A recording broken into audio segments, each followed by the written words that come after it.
Okay, so I'm pretty sure by now everyone's seen the clips of Geraldo Rivera giving his take on the whole Trayvon Martin case.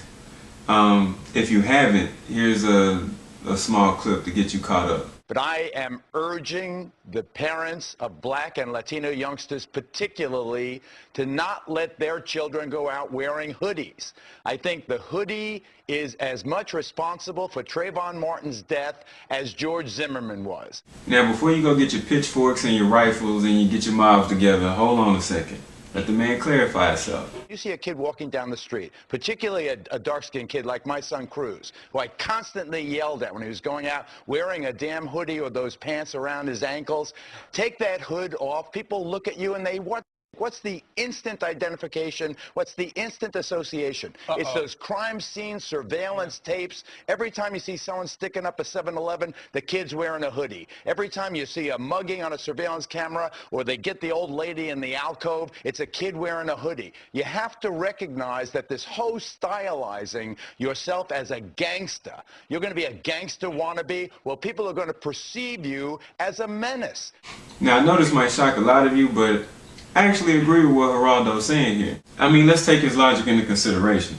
We can't deny the fact that every surveillance video, every movie, every TV show you've ever seen, whether it's some old lady getting mugged, or some guy holding up a liquor store, or a gas station, he's always wearing a hoodie.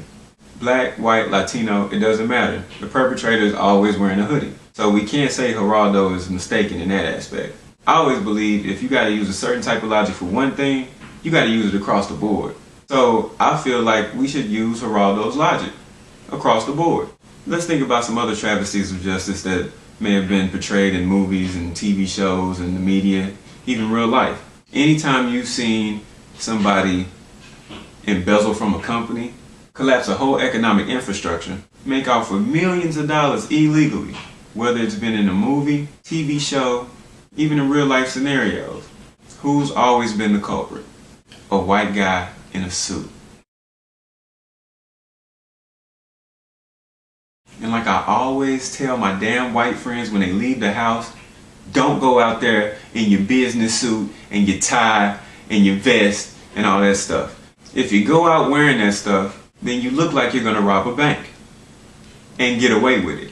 I guess the moral of the story is, if we use Geraldo Rivera's logic across the board, as you should use it, the next time you see a white guy in a business suit coming towards you, cross the street. Go the other way. Trust me, you don't want that type of confrontation. Those dudes are dangerous. And if you don't believe me, ask the federal government. And if there's any of you neighborhood watch guys out there that get a little overzealous and see one of these white guys in a business suit happening across your front lawn, maybe he's drinking an ST, holding a bag of Skittles, please, act calmly. You never know. He could be going to work at a credit union. Mama told me dress for the job that you want, but baggy jeans and hoodies ain't getting no promotion. Street cats really ain't feeling the suit and tie, so I switch up the attire, keep them guessing who am I. Whatever I do is fly. Precious on the scene, but I still gotta climb, even with that set of wings. For the fam, I succeed, bigger and better things, so I'm married to the grind, minus the wedding rings.